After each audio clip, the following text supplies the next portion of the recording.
but it was the mentality that I gave them is like you said, jump head first in. I told you, I used to tell them all the time, people say, I want to do introduction. I say, no, I'm going to throw you in the deep end. Yeah. That's it. Because if you let me push you to your threshold from day one, then every day, that's the bar. So many people have ceilings. Some people will coach you and they'll give you just enough, but they won't give you everything because they don't want you to be better than them. Wow. In a 4x1, I kicked it off. So if I pop it off and I run past the second leg and I run past the third leg and I run to the fourth leg and I run the anchor, I never passed the baton. That means I should just ran open 400. That's good. So why should I give you? I got to give you what I got. I got to give you what I got.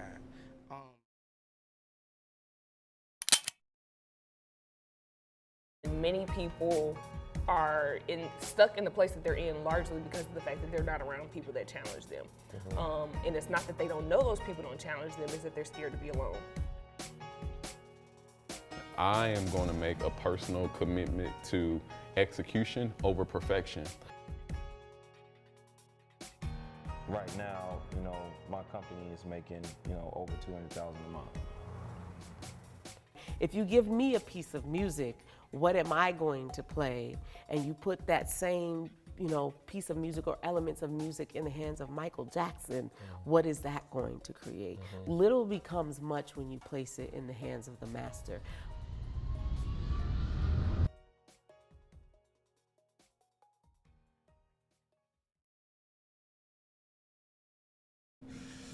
All right, Lord, just bless this meeting. Yeah. I just thank you for this opportunity with JP. Just continue to bless these podcasts and bless his children, Leia and Cadence and his wife.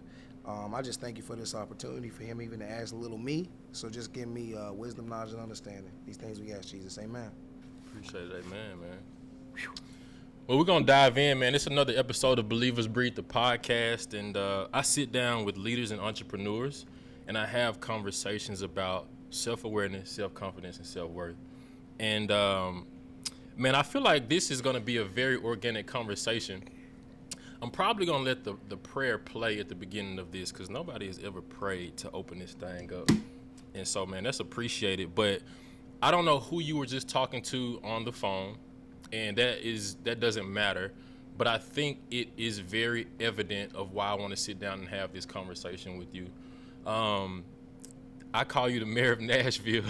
We're sitting in somebody's venue right now, man, because of this guy's connections.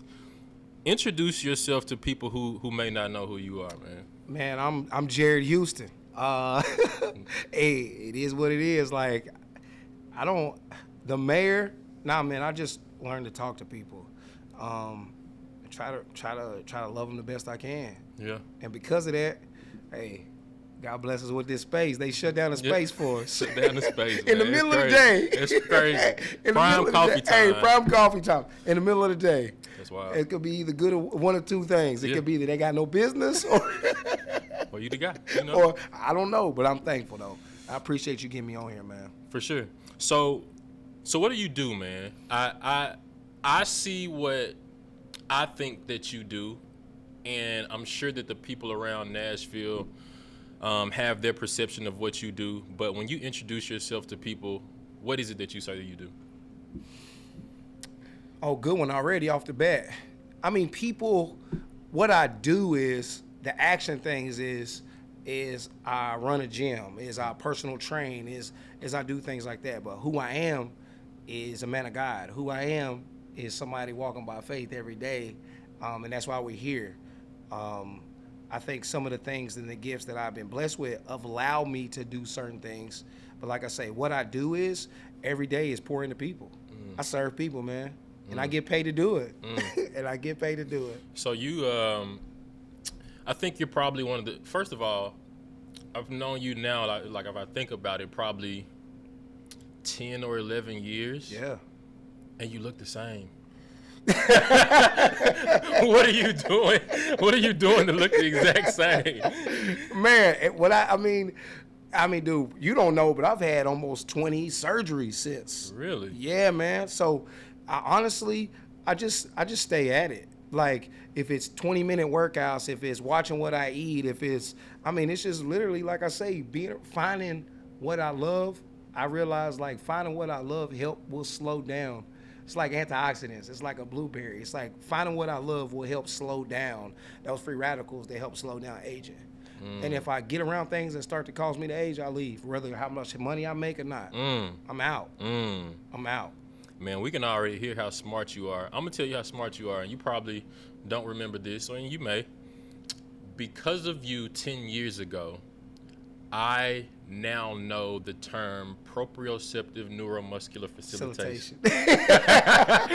Ain't that crazy? Man, PNF, I feel so smart when I say that, and it's because of, like, our interactions and, training for Pro Day and all that stuff. But, man, you're a smart dude, and I think the industry that you're in is saturated, and I can probably count on one hand how many trainers or people that train actually, like, know the stuff. Man, honestly, that's the truth. That's why I stopped telling everybody about my degrees and masters and certifications, because it's about who you're training instead of what you know. You know what I'm saying? There are people that I refer people all the time to that I know that they're not as knowledgeable, but because they have people that surround them that are great, that they'll continue to grow. So that's why I will send certain guys that I can't train anymore, because I can't feel them like I used to.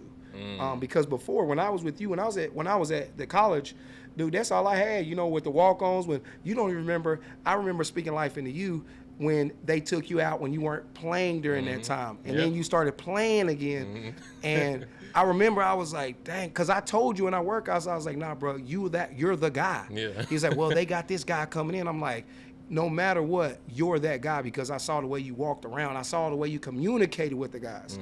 You might not have had the attributes of the other guy, but you were that guy because you knew how to command the room.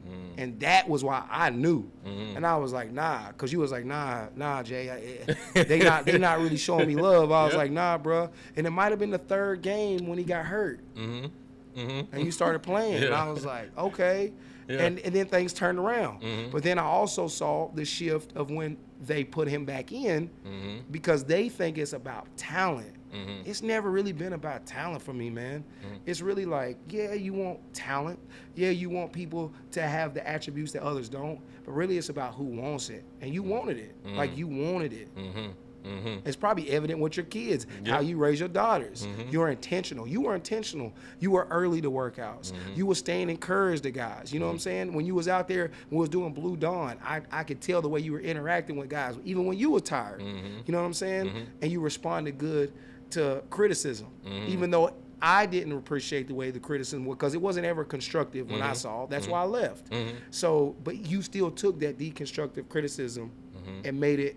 You never responded, and that's real. That's real hard, man. Especially in that age, like, because now if it's like that, somebody gonna find out. Somebody snitching. Somebody gonna record it. I mean, if coach act like that now, bro, what they was doing, they was holding refund checks and stuff. Come on, man. You ain't lying. That's why you think I left. Yeah. Why you think I left? Yeah. I didn't leave because I wasn't in a bad situation. I left because I couldn't handle with the way that you guys were getting treated. And I can't. Bad people corrupt good. Bad company corrupts good people. And I knew if I was around that, because I needed those recommendations. I knew I was good. I needed those, but then I said, nah, I don't want that recommendation. So I left. Messing with your free radicals, you had to leave. I had to leave. Hey, bro, had me stressed out. Y'all didn't know I was taking the bus to get down there, bro. Yeah. At Blue Dawn. Come on, bro. I had no car. I was riding bikes, bro. But they had no idea what I was doing to get up in there. They had no idea, bro. But that's the whole thing. That's what I was on the phone was like, people don't really care what you're going through until they find out that you're a story that's beneficial for you. So that's why I like, check your motive. Why are you sitting there listening to that negativity? Why do I have to put myself in that atmosphere where it's going to actually bring me down later, because I'm trying to use their success and hitch my wagon to their star so I can get to that next college? I just didn't see that was beneficial for me. Now looking back, My wife would say, you crazy, because I didn't have a job for a long time. Yeah. But it didn't matter. It didn't matter because I couldn't Couldn't do it. it. Man, so I think that like what's really special about you is your ability to tap into people's mindset. So there's one thing to work out, right? You got a lot of guys and gals that can take you into a gym, put you through a workout, but there's a different thing when you can influence people in that space that want to quit. Yeah. It gets hard, you're sweating, you're tired, and then some people don't have these athletic backgrounds, and you might be the first time they've been pushed against like what they know to be their will and kind of their wall to where they want to stop. How did you develop the ability to tap into people's mindset like that? It's crazy because this comes back to why I wrote the book, because people don't understand some of the struggles. And I'll tell you a quick story. When I was younger, my dad would tase me for money. And you look at that and people say that's child abuse. But my dad was from a really racist area, from where he saw crosses burning in his yard, where people would chase him home. So he was from a place that was evil, right? And he had to just deal with it. He couldn't control where his mother grew up, where he was raised. He couldn't control that. So what he was doing was, so because of that, he got into boxing. He was a undefeated Golden Glove champ, where he was training athletes, where he became a martial artist. So he learned that by defense. He learned self-defense through toughness, through the world that created. So to you, that might look like that. Now, in one of the stories in my book, I earned $10. So he tased me 10 times. But what he was teaching me was he had the right motive. He had the right intention. But the way he gave it was he was a product of his environment, from what he learned. So that's what I learned. He said, Jarrod, you never know until you can tap into your capability. And that's want to. That's why I push people, because when people worked out with me, they're not going to do those workouts again. But if you can get to where you learn the intensity, then you can carry it on. Because any program can work if you believe it. But it's not about the program. It's about teaching people to increase their intensity to push themselves. And that's why every time in a workout, I'm literally stun gunning you. I'm stun gunning you, say, I can't do this. I just had a person that I was training. I can't do this. I said, yes, you can. He ended up doing 50 more. How could you go from I can't to doing 50 more? And I touched him on the shoulder. He said, don't touch me. You know what I'm saying? And I looked at him. I said, you just did it. And I went to help him get up, and I moved my hand back, and I said, get up yourself. Because people, you're only going to do, your daughters, you're only going to raise them and teach them what you can until they get to a certain age. But if they don't remember how your delivery, if they don't remember that, then the world will pollute that. So that's why I don't really care about your injuries. Now, I'm going to take care of you. That's why we have science behind it to kind of, you're never in training. Think about when you were training. When were you ever 100%? Rarely, never. Rarely, never. Yeah. So when you're 100%, that means you're not doing nothing. That's good, man.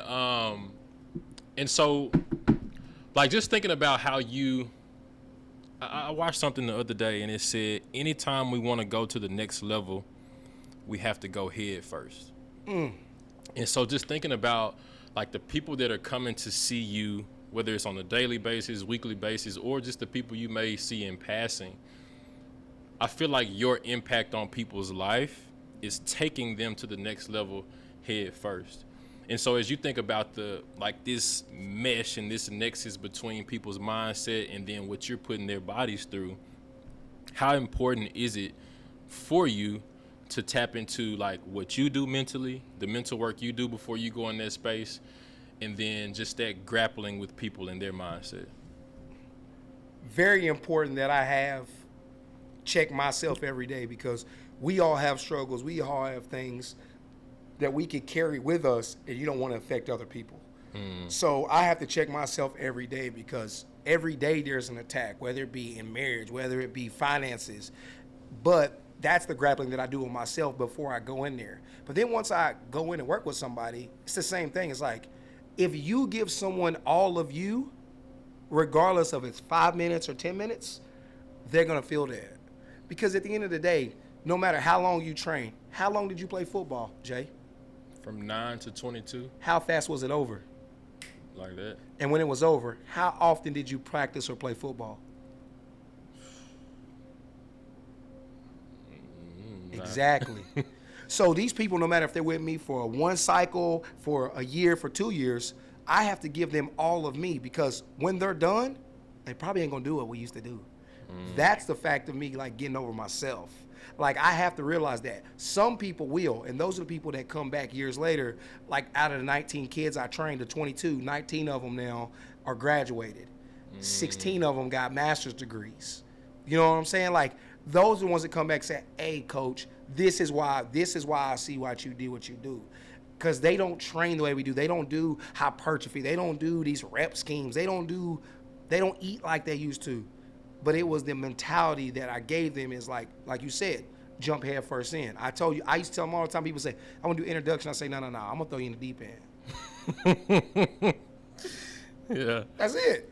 Because if you let me push you to your threshold from day one, then That's the bar. That's the bar. So many people have ceilings. Some people will coach you and they'll give you just enough, but they won't give you everything because they don't want you to be better than them. Wow. In a 4x1, I kicked it off. So if I pop it off and I run past the second leg and I run past the third leg and I run to the fourth leg and I run the anchor, I never passed the baton. That means I should just ran over 400. That's good. So why should I give you? I got to give you what I got. I got to give you what I got. And that is hard, because some people have motive. But then when you start to strip all that back and say, hey, I can't underestimate any seed that I've sown. I'm going to give you what I got. Even when I'm struggling today, even when I got bad news this morning, I'm going to give you what I got. I'm going to give you everything. And I'm going to love the hell out of you. Literally love the hell out of you. And then keep it moving. Man, that's good.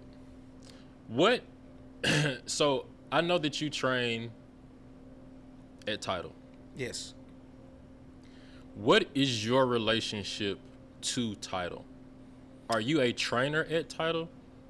Man, I'm a trainer / owner.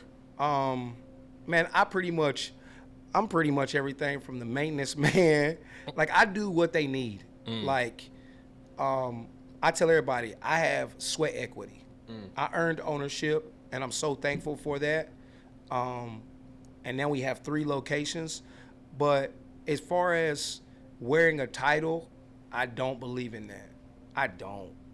Because I see how much wearing a title of owner or GM or operations or head trainer creates a division. You know, you have to have a hierarchy in a business. But I want people to see that I clean toilets the same way, or I take out the trash, or I train people, or I program, I do the same things, just like everyone else. Because I really do believe that it's respect. That, to me, that's the difference between a player's coach and a dictator. You know, you can have dictators that win games, but those players never come back. Those players don't respect those coaches. They respect the fact that they got hardware, but they don't. It's hard for them. They start to learn what not to do. So as far as Tidal, I always tell everybody, Tidal is a company that I work for and that I'm blessed and honored to do, but Tidal doesn't define me. The people that come within Tidal kind of build up what we do on a day-to-day basis. So yeah, I kind of do whatever they need, bro. Why is that important to you to, like you mentioned, cleaning the toilets all the way up until highest level programming, having some ownership? Like, why is it important for you to show people that you do every single part of the business? Because, man, mess around and because I've always prayed to God keep me humble. Because I've seen so many great coaches, I've seen so many great people that pretend to be humble, that pretend to have that humility, and they're not. They don't want to talk to people. They don't want to be around people. Like, I want the people to know that when they come in that gym, that if they genuinely need something, that they can call me. Like, I give my personal number out to everybody. Dude, I had somebody call me at 3 o'clock in the morning last night. Yeah. And that's why I love my wife, because she'll be like, everything all right? Because she knows, like, I'm not going nowhere, man. Plus, because if you, what's half of nothing? Nothing. So I can't really go nowhere because I ain't got much.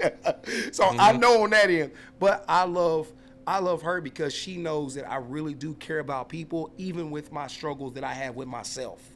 So that's why I do give my number out to everybody. That's why I want people to know that if you need help, I'll be there. If I can't help you, I will try my best to put you in the right space.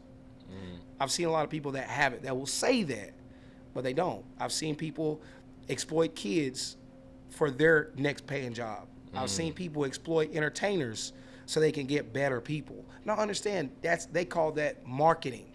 Nah, man, that's not marketing, bro. Manipulation. That's called manipulation. That's called lies. And if you use the sweat of someone else's back because of their success for yours, when they fall, you'll fall. And it's taken me a little longer, but I would rather be here because I've done that. I've tried to train these famous people to do that. That's why now when God blesses me with famous people, I don't post about them, I don't do nothing. You know what I'm saying? I just left one of the biggest names, and he was late. Stop being late. But at the end of the day, because he was late, it caused me to be late to this, and that's why I was frustrated. Because I want to respect your time, and people don't respect your time. When coaches treat kids a certain way, they don't respect their time because they don't respect them as people. So if I continue to say, God, keep me humble. So when I walk in that bathroom, if I see something on the ground, or I'll pick it up, or that's being your own boss. That's why when I come in today, the guy, Dimitri, said my name. That meant a lot to me. I ain't seen this man in months. How you doing, Jarrod? I say, good, Dimitri, how you doing? You know what I'm saying? Like, that means a lot to me. That's not a mayor. That's just literally just saying, hey, how you doing? Like you would talk to your girls. How was your day? All right, well, why is that? Nobody wants to really know why. They'll ask you surface level, but nobody really wants to go head first into the deep end on why that person is having what they do. So what's crazy is, I don't know if this person will see it, but if so, it doesn't matter. So I had an interview scheduled another day this week, and that person, like, super unorganized in terms of communication. Yeah. And like with you, like you sent me the address, sent me the time, and then when you knew you were gonna be late, like you notified me and then apologized for it. I think that attention to detail is what separates good from great.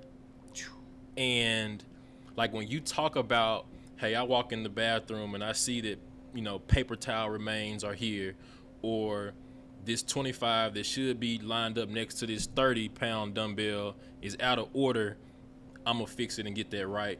How do you take that same attention to detail and pass it down through other people that typically don't see that level of things? Actions, and that's what's frustrating. Because actions, people will see you every day and start to think you're supposed to do it for them. So when I come in, I tell everyone, be your own boss. Be your own boss. Doesn't mean run the gym. Doesn't mean run your house. It means when I come home, if I see the dishwasher loaded, that's clean dishes, that's an active father, not a passive. A passive father will say, hey, honey, will you get those dishes? An active father will come in, hey, I've been working all day. I see those dishes. All right, let me get those dishes and put them up. Because people with actions will see that. Your kids see that. The people at work see that. The people that don't see that don't want to see that.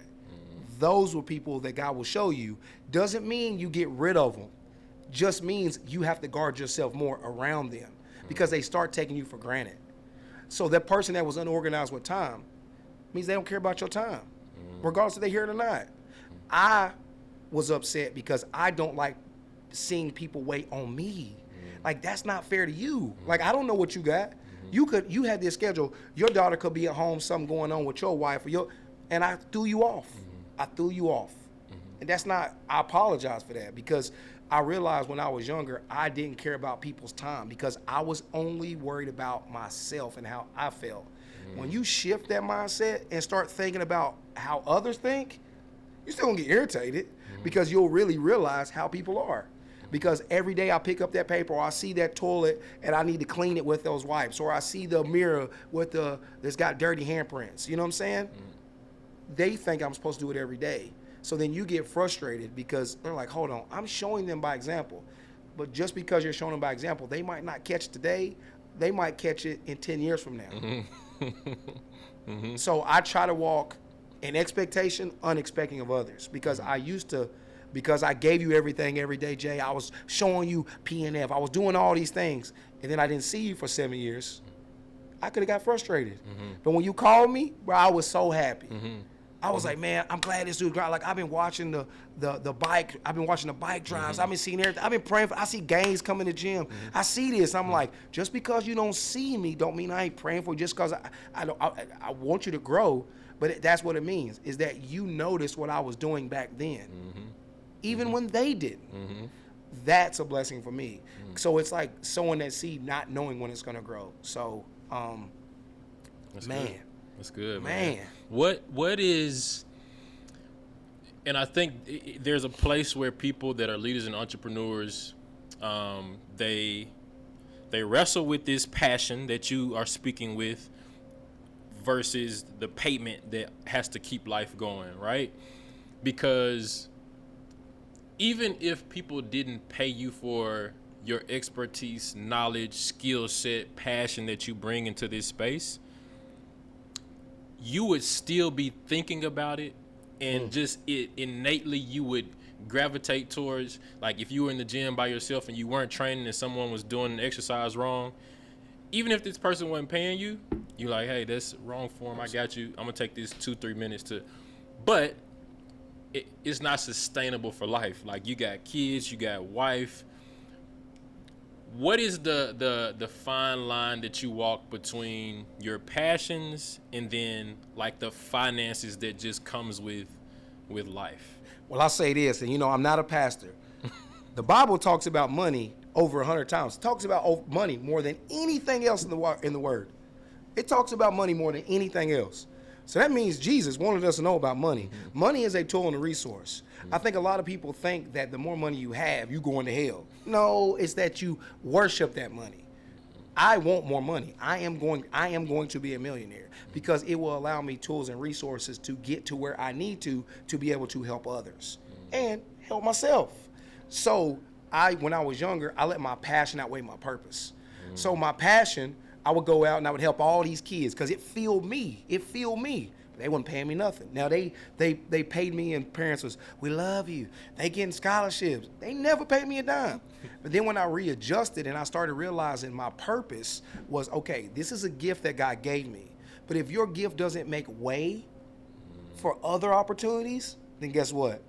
Then that's a passion that's outweighing your purpose. So you ain't making no money. God will bless you if you follow your purpose. So my purpose is service of people. It is not training. So since I identified that, some people think it's training. It ain't training. It's service of people. So that's why service of people, if you look under services, it's millions of jobs. Writing books, poetry, that's service of people. So if my training doesn't open doors to other gifts, then that means I'm leaning on my passion. And passion is emotion. And if emotion becomes your driver, then you're just going to be driving a seat from the passenger side. You're never going to be able to drive your own car. That's good. That's good. And so I don't know how much you charge to train people. Are you okay that you're not for everybody? Before, no. Yes, absolutely yes. Absolutely yes. Before, I tried to train the world. But before I started my first company, I had 42 clients. I drove to them. 42 people. I was making money. Then I realized, hold on. All this I'm doing, and you worried about, because I was 5 minutes late when I told you I was coming. The previous week before, I told you I was coming from an hour away that I was training to get, and I realized they didn't care about me. They only care about the service I provided. So then I had to start scaling back. So then when you start realizing your worth and you start asking for more, you're going to lose people. And that's why I stopped training friends. That's why I stopped training friends. If you have a true friend, they're going to pay you your worth. But friends will bury you where you were last. So when I was charging $15 a session, that's where they want me to be. They don't want to see me at $200. They don't want to see me at $1,000. They don't want to see me flying private jets. They want that $15 rate, and they want the same that these other people paying me. They're going to bury me right there. I ain't doing that no more.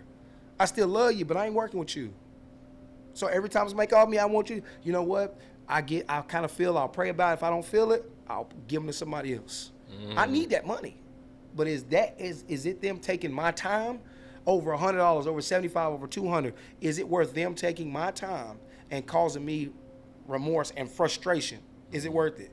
If I get frustrated when I'm training someone, I know it's coming to an end. God almighty, bro. When you scheduled that session and they were unorganized, you was frustrated. Yes. So then why would you still want to have that? Doesn't mean it won't happen in the future. So that means it wasn't from joy. You wanted it because there was some head knowledge. People want head knowledge, but they don't want impartation. They don't want actually to be moved. They want a commercial. They want to learn something so they can say, hey, man, you know, JP, I learned this, PNF. So they can go tell the next person what they learned. They don't want impartation. They don't want to be able to actually physically move to do something else. They want head knowledge. People just want to know more than you now. I learned a new way to run a 40. Oh, you can run it faster. How'd you learn it? They ain't gonna get that credit. I don't know, man, but hey, you run this is what you do. They just replicating. A cow eats grass to do in the morning. Guess what it does in the evening? Regurgitates it. They don't digest it, they regurgitate it. That's all. That people just want knowledge to regurgitate. They don't really want impartation to be able to actually physically move in whether it be the spiritual realm or the physical realm to where they can actually make a difference. That's why people get stuck and bury themselves where people bury them last. That's why I ain't everybody for me, and I'm cool with that.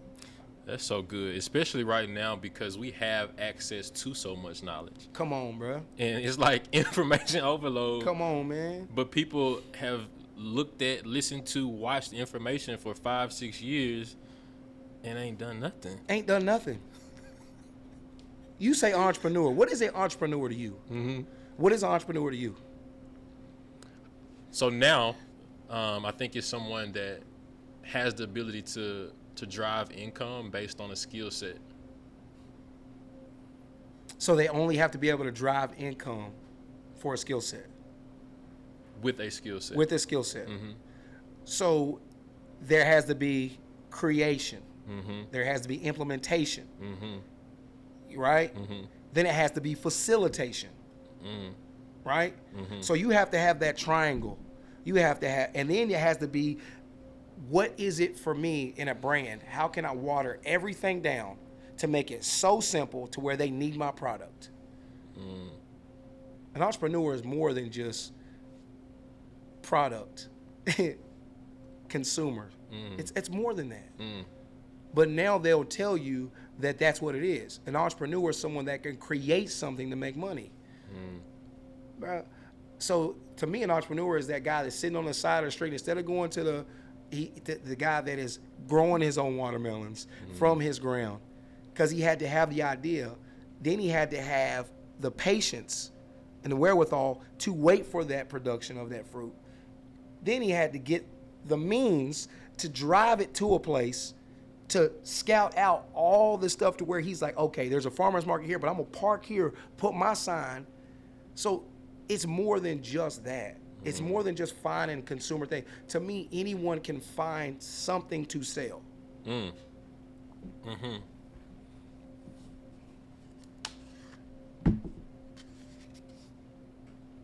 Do I really need this?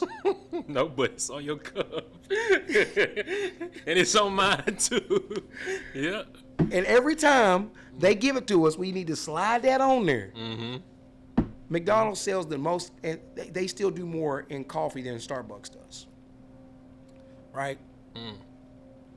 Still black coffee, cream, sugar.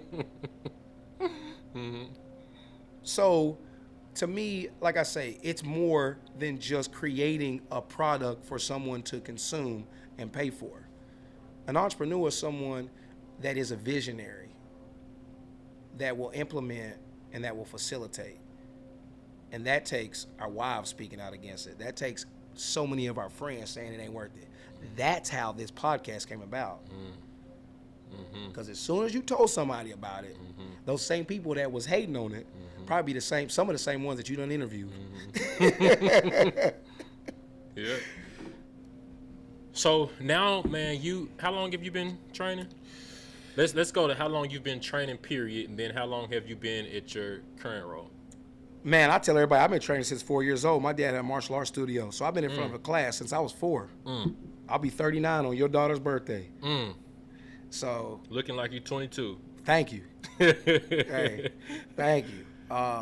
So yeah, I guess I tell everybody since 4. I've always wanted to learn. I've always wanted to grow more. So had my first client, technically my first client in college. So while I was still in college playing. So I would say set 18, 19 years in front of a class since I was 4 years old. What are your thoughts about people that want to jump in this space fast and be the premier trainer, let's take it outside of this industry. Someone that wants to jump into anything and be the best at it or considered the best at it when you have 18, 19 years worth of leg work that people don't see that, and they didn't see you in TSU's indoor. They don't know you were coming in there on the bus and bike, and then now they see you with ownership in a gym that is, I don't know where you guys rank in Nashville, but I'm sure it's like one of the fastest growing spots in the city. What are your thoughts about people ignoring that process? They just naive. Like, now who's to say you can't create something and it just shoot off? But and I tell her, it's not always 1 in a million, but it's very rare. It's like winning the lottery, right? So there are people that have gifts that God gives you favor that you're just gonna go out and be successful. Like that's just, you can't stop it. But I think it's people that want to jump into it, first check your motive. Why do you want to do it? And the majority of people, just like training and everything, there is a reason why. If you're training for a 40, you want to get faster. If you come to a gym, they'll say, I want to look better. Why do you want to look better? At the end of the day, there's a reason why. It's usually for other people. It's usually vanity reasons. There's really rarely I'll find somebody that I'm training that really wants to do it for them. Like, it's a very rare, because if it's for them, it becomes a lifestyle. If it's for other people, then once they see those results, they're done. Or they get that girlfriend, that boyfriend, they're done. So I think it's naive to think that you're that 1 in a million. But I also say, be that 1 in a million. I mean, who's to say? Just because it took me this long to get here and people still don't know and I still feel like I don't get the recognition I should, doesn't mean that they can't. Doesn't mean that I won't. You know what I'm saying? Doesn't mean that God's not going to open other doors for me, right? So I say believe it. But also know that once you get in here, it's not about the successes. It's more about the failures. It's more about the failures. Say more. I mean, there's a poem that called See It Through. And it says, when you're up against a struggle, meet it squarely face to face. You know what I'm saying? Plant your feet, plant your shoulders, take a brace. But at the end of the day, it's like when struggle comes and people have that dream, when they plant their feet to take a brace, they'll turn and run. They'll turn and run. Because I had a conversation with my mom this morning, and she prayed that I didn't go to Vegas. And I told her that was a selfish prayer. I love her. But because I went to Vegas 1 month after me and my wife got married, I didn't have anywhere to stay. So regardless of being on Showtime and having world champions and working out at UNL, training at the football team and soccer or baseball team and some of the soccer, regardless of any of that, nobody knew that I was sneaking into the school to sleep there every day. Because you know why? Because I couldn't call my mom because they didn't even want me to be there. I couldn't call my wife because she had struggles that she had to deal with here. So people don't realize I could have left then. I could have turned and said, I can't handle this. That first night I had to sleep outside. And the cold in the desert is a different type of cold. It's a different type of cold. Or when coach said, hey, we got to have you a meal plan. And the meal plan was the burritos that we was making. So I put 5 or 6 burritos in my bag. Or you see what I'm saying? Like, people don't really realize it's not the successes, because the success is just a highlight. It's like the practice is the hard work. Once you get to the game, that's when you're supposed to have fun. If you get to the game and have to revert back to practice, then that means you weren't practicing like to play the game. So, man, that's a tough one, bro. Because you want people to be successful, and so many people, and I'm done, so many people want you to go through their struggles. So when I was reaching out to people like, hey, man, I want to start speaking. So, Kevin, I'll come out to LA, just go out there and I'll just shadow you. He was like, well, you know, this is what I had to do. I said, Brian asked you that. What you mean? Bro, I just told you I didn't ask you for no fly. I'll come out there. You know what I'm saying? Or when I called Carolina, the Panthers, I'll come out there for a month, do it for free when they was working with Boost. I'll come out there for a month. I'll sleep in my car. I'll do that. Or when I called Ben Morris from Arizona, when Roger Kingdom was there. Hey, man, I'll come in there, Roger Kingdom. Hey, God bless him. But he said, man, I got all these world championships. He said, I got these gold medals. What makes you think they want you? I ain't mad at him. I said, man, I had to question myself. Well, why do they? Then I said, you know what? Well, let me come in there for a couple weeks. He said, nah, we good. But I didn't realize, though, I got his personal phone number. So even though those things didn't work, God was still allowing me people to reach out to because I had that passion. Like, I wanted to do it. But it just wasn't, that wasn't my purpose. So, yeah, bro, this game ain't easy, bro. It's like, I love writing books. I love writing poetry. You know, they people like, Jarrod, man, this book, I don't know, man. But I had a dream about it. This is what God gave me. So I have to continue to do the work. And then when it comes out, regardless if 1 sale happens this week or 1,000, I have a goal. It's on him. He gave it to me. I wrote it. Now it comes down to everything else. Everything else is on God. I'm just doing the work. So, and I'm really here to say, if you believe it, shut out everybody else. Just do it. That's why this podcast is going to be successful. It is successful because you're putting time into it. You're putting time into it, bro. Appreciate that. Right. It's going to be successful. Appreciate it. What? 2013, what is this? It's 22. 9 years, bro. 9 years that you remember what we talked about. 9 years. We haven't had any. I'll hit you a message every once in a while, like over the years. We don't even see each other. But then it comes back to this. Man, you never know, bro. You never know. You never know. You never know. So I can't have you here without allowing your expertise to impart on us some wisdom about this body of ours. We are in October. Yeah. I'm assuming that this podcast will be out in October. But we're getting ready to go into a new year. Man, this year went fast. We're getting ready to go into a new year. And I'm sure you get all type of texts and memberships at like this time and then going into the next year with all type of goals. What is it that we need to be doing to fuel this temple that God has given us? Man, you know, a lot of people, some people believe, some people don't. I mean, I always think it comes down to taking that meditative time and prayer, to not just pray, but to listen, and to do what feels good for you. If it's going to walk, if it's adjusting small things that you like, you got to find what you like to do and what you feel like you can do, not every day, but majority of weeks that keep you going, right? If it's like Laura, I got her a treadmill and some workout stuff in the garage, and every day I hear in the morning at 5:30 in the morning, I hear her feet hitting that treadmill. So, or if she's not feeling good, I hear her feet hitting that treadmill. Or I hear her dropping that weight, I hear her in that power cleaning, you know what I'm saying? And I'm like, okay, that's what she does. So you have to find out what's good for you. If it's boxing, it's boxing. But you have to do stuff. You have to figure out what it is for you. If it's swimming, go swim. But don't be so close-minded to where you won't try different things. Like everybody's like, this is the best trainer, or dude, you don't know what great is until you've actually tried different things. That's the problem, bro. Like people like, I heard about boxing became popular again because all the athletes want to do it. But boxing it's from the beginning of time. Like, what you mean? Like, it's like because certain famous people do it now, and so it's a fad.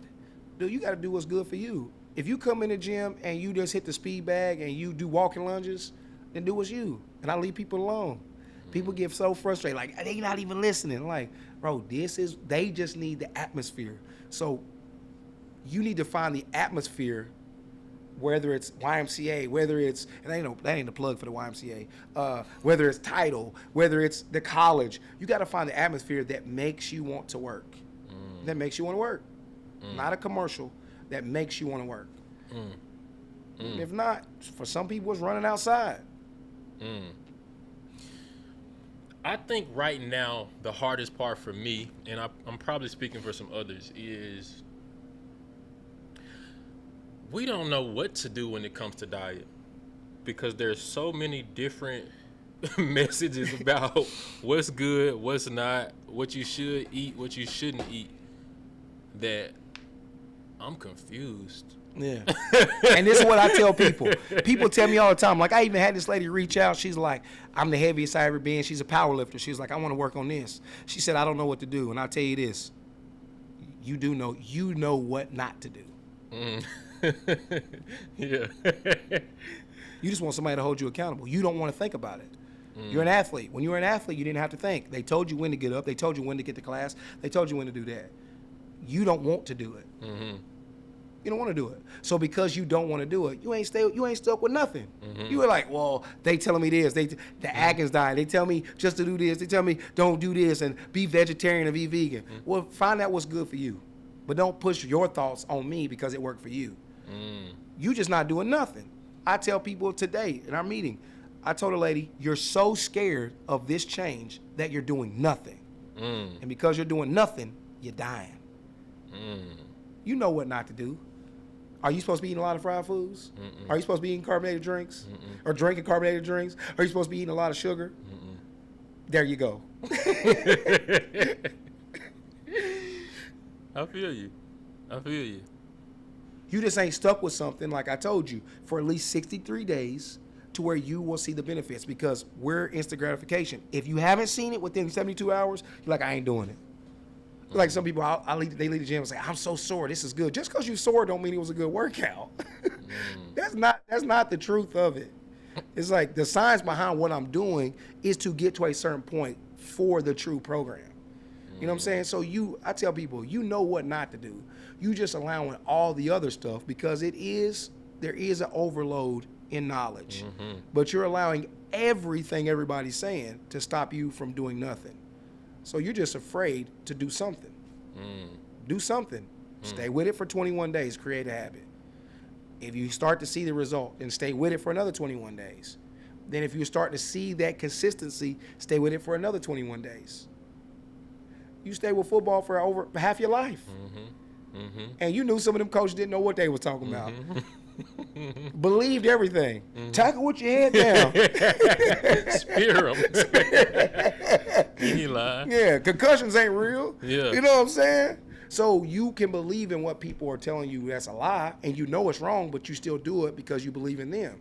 So try something and stay with it for 63 days. Then try something different. That's why people know what not to do. That's why I told her, like, you know, I'm the heaviest ever been. I said, what you doing? She told me what she was eating. I said, you know better. So you don't get into like the macros and all that? Why? Did you go to school for that? No. Why in God's name would you try to learn how to do macros if you've never done it? We got to learn simplicity. If you went to school for that, then fine. Then pay someone that's a certified, that's an RD, a registered dietitian or nutritionalist to guide you in that. That's what you do. But see, sometimes they get bad names because then they want to hoard you and get you to continue to depend on them. I want to teach you and educate you so then you don't need me after a certain amount of time. A lot of people don't. That's why RDs and nutritionists and trainers have a bad name. Because like, oh, they're so expensive. Well, guess what? You only got one life. So if you can't pay me $600, $700, $800 a month to help change you to where then you could go do it on your own, guess what? You just die. You know what I'm saying? Like, that's the whole thing. People want your knowledge, but they don't want to pay you for your knowledge. Right? That's the problem. Ignorance is expensive. Ignorance, that's the lack of knowledge is ignorance, the lack of not knowing. But because we have that overload of knowledge that we can reach out to, then people just don't want to do nothing. They're like, oh, I know what to do. Well, then why aren't you doing it? Yeah. Why aren't you doing it? Well, because I thought my method, bruh, we don't have to remake the wheel. We can add our things into it. We can try to figure out what is, but taking a program and making it yours is not stealing. How do you think books got written? They tell you plagiarism is only 80%. So that means 20% of that book is plagiarized. 20% of our papers in college was plagiarized. That's crazy, ain't it? Yeah. So we just rewrite a sentence to make it ours. It's the same. We study information to rewrite it in our words. 20% of it is stolen. No. 100% of it is stolen. We just put it in our words. Yeah. So you know what not to do. Just do it. I get tired of people like, and I'll leave you with this. So many people want to talk to me about training. I don't care about training, bro. I don't care about training. I could care less because I'm a human too. I want to know who you are. Once I find out who you are, then we can figure out what you want to do and why you want to do it. That's the difference between training. That's all it is. Certain people think they come to train with me because of my skill set. No, they come to train with me because I challenge them as a person. I challenge them mentally, physically, and spiritually. That's why I get fired a lot. It's the truth. If I don't challenge you to be better, not just physically, but mentally, physically, and spiritually, I'm not pushing the Bible on you. I'm not pushing the word on you. But my actions are going to challenge you holistically. Some people can't handle that because it's too much. They're like, I just want to work out and that's it. That's not why I'm here. He told me to do this. And if I do this, then he'll open more doors. That's hard, bro. Because a lot of people want you to only do, almost done. I had a famous entertainer that I was training. And I really did. It was some stuff in the media about him that was, he said some racist stuff. And I prayed about it and I took him on. And dude, really good dude. And I don't think his struggle was race. I don't. I think his struggle was people allowing him and enabling him because he was such a success. So when I challenged him, I could tell that it was hard for him. So now, dude, I see him. He's got a trainer. He's working out twice. Dude, this dude is killing it. And I sent him a message. I said, dude, I'm glad you found the person that's going to help you. Did it hurt that he's not working with me? Yeah, because I knew what I could do for him, not just physically. But he might not be ready for that right now, and I can't be frustrated with that. So I know it'll come back full circle. I know we'll end up working together again, but I'm not here to cater to one person because of status, socioeconomic. No, I'm not here to cater to that. I'm here to cater to everyone. And that's hard for people. If you treat everybody the same, you know what I'm saying? Like, that's hard. Especially when you used to everybody around you. Come putting on, you on man. this pedestal. Bro, I don't care. When you come in here, I don't care who you are. Yeah. You know what I'm saying? I'll let certain people hit me and all that stuff. Like, you know what I'm saying? But at the end of the day, bro, it's like, this is real. Like, this is what I do. I'm not here to tiptoe around your feelings because you got some money and you got status. And that's hard for people. If you wrong, you wrong. If you ask me and I tell you, don't be upset. Because people they'll marginalize you, man. I had someone that makes a lot of money, that's really well known in the area, that has a lot of power, try to marginalize me in a session. And I called him out on it. And the only thing he said was, I'm sorry you reacted that way. I'm sorry you took it that way. And I said, you know what? I said, you're more than welcome to come back.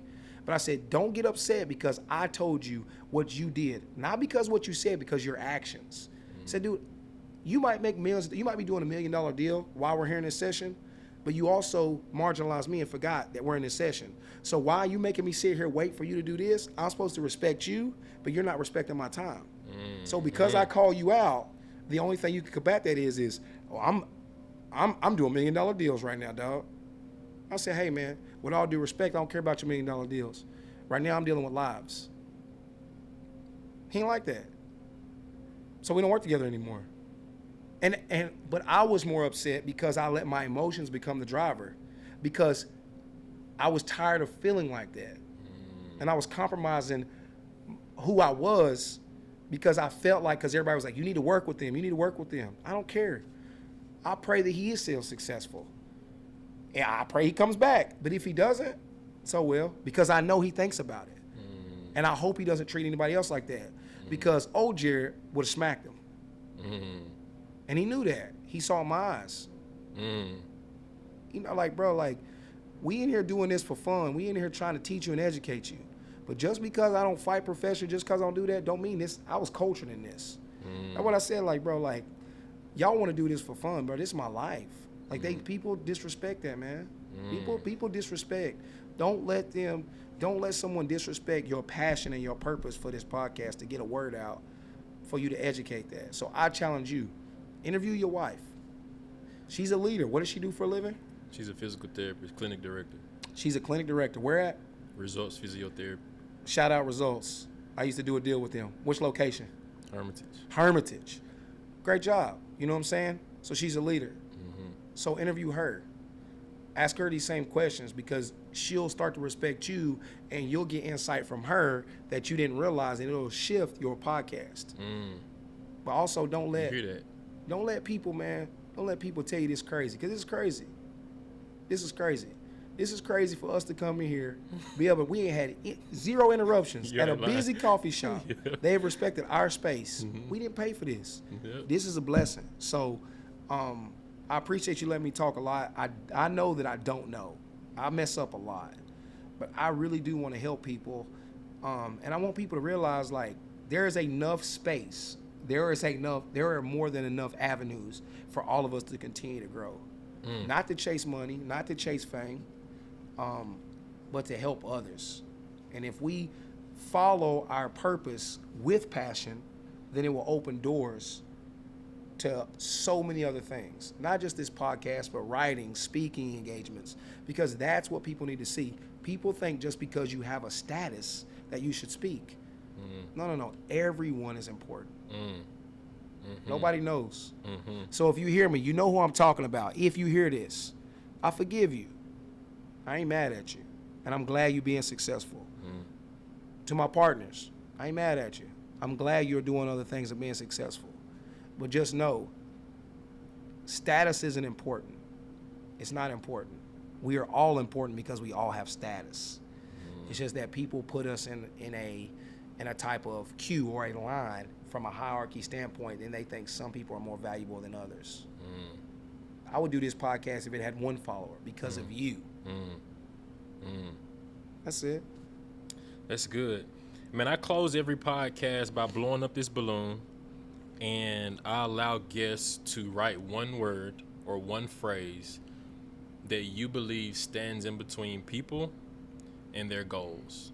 So what barriers do you see that hinders people, that stagnates people and prevents them from moving, taking those steps? And then we're going to pop it, and we're going to take the life out of that thing. All right.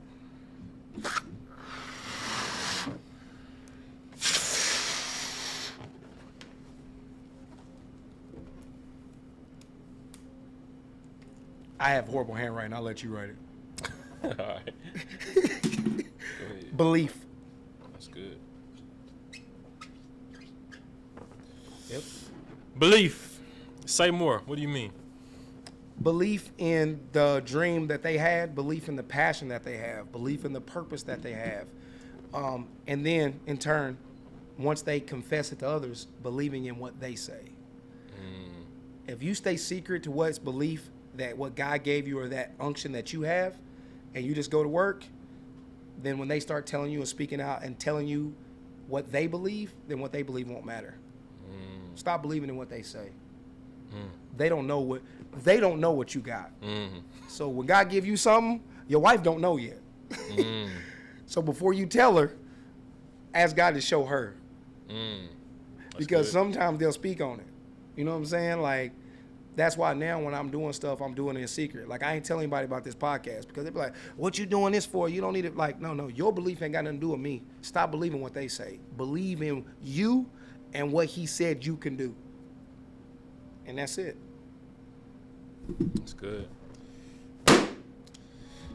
Man, where can people find you? I don't know if you're taking on new clients right now, but if people want to connect, man, how can they do that? How can they buy a book? All that good stuff. So books coming out soon. I will put those links out and stuff like that. Hopefully, well, it will be November. But you can find me, man. You could call me on my personal, man. Area code 865-437-6950. I told you, anybody can hit me. My Instagram is Jarrod_Houston, Jarrod_Houston, like as in Texas. You can DM me. Man, I'm available. I'm at the gym at Title Boxing Club. We have one on Church Street. We have one on Hillsborough Pike, and we have one in Gallatin. But most importantly, man, you can just hit me anywhere because people gonna know. People gonna know. And I'm not a good fit for you, so we have a lot of other people that can work with you that I know. And if we don't have them, I'll point you in the best direction I can. Appreciate you, man. Thank you, bro. Thank you, dog. For sure.